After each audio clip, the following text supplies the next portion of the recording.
بسم اللہ الرحمن الرحیم۔ السلام علیکم پیارے ناظرین کرام، آج کا جو ہمارا موضوع ہے وہ ہے شیطان کے متعلق۔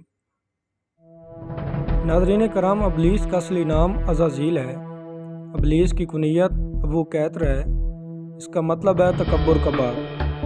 ابلیس کے لفظی معنی ہے انتہائی مایوس کے۔ اس لیے ہم ابلیس اس جن کا نام ہے جس نے اللہ تعالیٰ کے حکم کی نافرمانی کر کے حضرت آدم علیہ السلام کے لیے مطیع اور مسخر ہونے سے انکار کر دیا۔ ابلیس کے والد کا نام چیلیا اور اس کی کنیت ابو الغوی تھی۔ چیلیا کا چہرہ ببر شیر جیسا تھا، وہ نہایت قدآور اور بہادر تھا۔ اس کی قوم اسے شاشین کے نام سے بھی مخاطب کرتی تھی، جس کے معنی تھے دل دہلا دینے والا۔ ابلیس کی والدہ کا نام نبلیس یا تبلیس، ان دونوں میں سے ایک نام تھا۔ کہا جاتا ہے کہ اس کا چہرہ بھیڑیے کی مانند تھا اور وہ بھی اپنے شوہر چیلیا کی طرح نہایت دلیر اور طاقتور تھی۔ ناظرین کرام، یہ اس قدر طاقتور تھے کہ ان کی قوم کے بچے بچے کی زبان پر تھا کہ تبلیس کے ہوتے ہوئے دنیا کی کوئی طاقت ہمیں زیر نہیں کر سکتی۔ ابلیس کی نسل کی ابتدا جس جن سے ہوئی اس کا نام تارانوس کہا جاتا ہے۔ تارانوس ابلیس سے 1,44,000 قبل دنیا میں موجود تھا۔ تارانوس کی نسل تیزی سے بڑھی کیونکہ ان پہ موت طاری نہیں ہوتی تھی اور نہ ہی بیماری لگتی تھی۔ البتہ یہ چونکہ آتشی مخلوق تھی تو سرکشی بدرجہ عتم میں موجود تھی۔ اس جنوں کی نسل کو پہلی موت فرشتوں کے ہاتھوں پیدائش کے 36,000 سال بعد آئی، جس کی وجہ سرکشی تھی۔ یہاں پہلی بار موت کی ابتدا ہوئی، اس سے پہلے موت نہیں ہوتی تھی۔ بعد میں چلپانیس نامی ایک نیک جن کو جنات کی ہدایت کا ذمہ سونپا گیا اور وہ ہی شاہ جنات قرار پائے۔ اس کے بعد ہموس کو یہ ذمہ داری دی گئی۔ ہموس کے دور میں ہی چلیپیا اور تبلیس کی پیدائش ہوئی۔ یہ دونوں اپنے وقت کے بے حد بہادر جنات تھے۔ ان کی قوم نے چلیپا کو شاشین کا لقب اس کے شیر جیسے سر کی وجہ سے دیا۔ ان دونوں جنات کی وجہ سے ساری قوم کہنے لگ گئی کہ ہمیں اس وقت تک کوئی نہیں ہرا سکتا جب تک شاشین اور تبلیس ہمارے درمیان موجود ہیں۔ ان دونوں کی وجہ سے قوم کے جنات آسمان تک رسائی کرنے لگے اور تیسرے آسمان پر جا کر شرارت کراتے تھے۔ ایسے میں حکم پروردگار ہوا۔ اللہ تعالیٰ نے فرشتوں کو کہا کہ ان پر حملہ کرو اور ان کو عبرتناک شکست ہوئی۔ اسی دوران جب حضرت عزرائیل علیہ السلام کو ابلیس نے دیکھا تو سجدے میں گر گیا۔ ابلیس شروع سے ہی ایک نڈر اور ذہین بچہ تھا۔ اس میں باپ کی بہادری اور ماں کی مکاری کوٹ کوٹ کر بھری ہوئی تھی۔ اس نے ملائکہ کے ساتھ جا کر توبہ کا باقاعدہ اعلان اور پھر فرشتوں سے فیض علم حاصل کرنے لگا۔ علم حاصل کرنے اور ریاضت کا یہ عالم تھا کہ پہلے آسمان پہ عابد، دوسرے آسمان پر زاہد، تیسرے آسمان پر بلال، چوتھے آسمان پر والی، پانچویں آسمان پر تقی اور چھٹے آسمان پر قبازان کے نام سے مشہور تھا۔ یہ وہ وقت تھا جب یہ فرشتوں کو سکھاتا تھا۔ ساتویں آسمان پہ ابلیس بقائے نور میں رہا۔ حفظ اخلاق کے سب ملائکہ کا معلم قرار دیا گیا۔ یہاں تک پہنچ کر ابلیس نے اپنی عاجزی اور ریاضت کی انتہا کر دی۔ کم و بیش ابلیس نے 14,000 سال عرش کا طواف کیا۔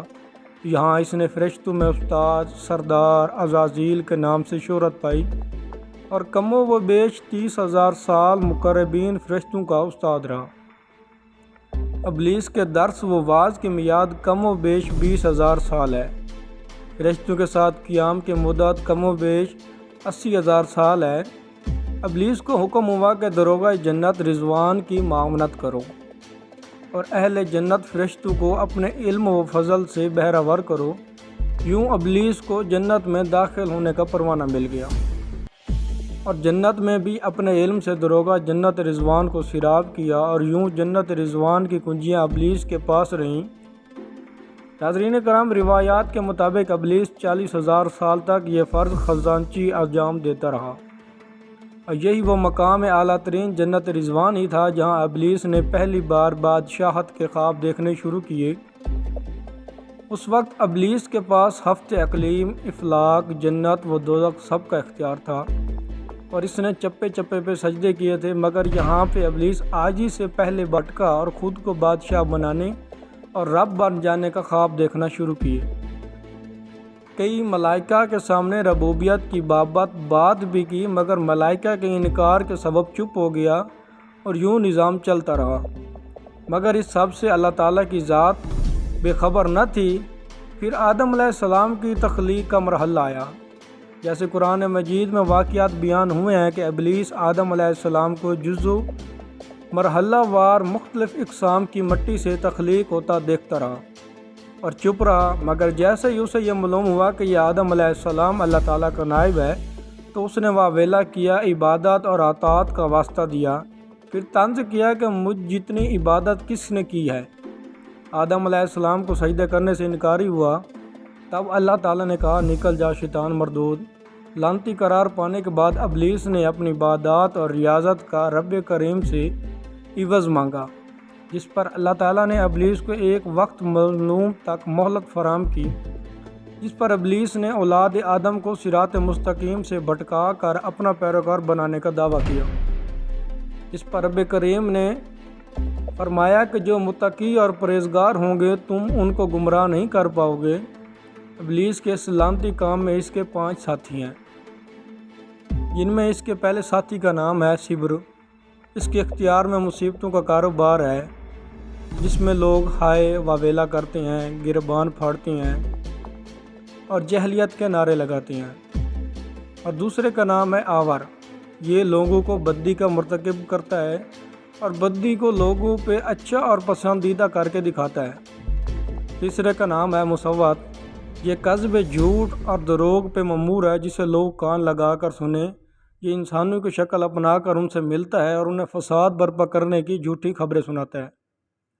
چوتھے نمبر پر ہے داسم، یہ آدمی کے ساتھ گھر میں داخل ہوتا ہے اور گھر والوں کے عیب دکھاتا ہے اور آدمی کو گھر والوں پہ غضب ناک کرتا ہے۔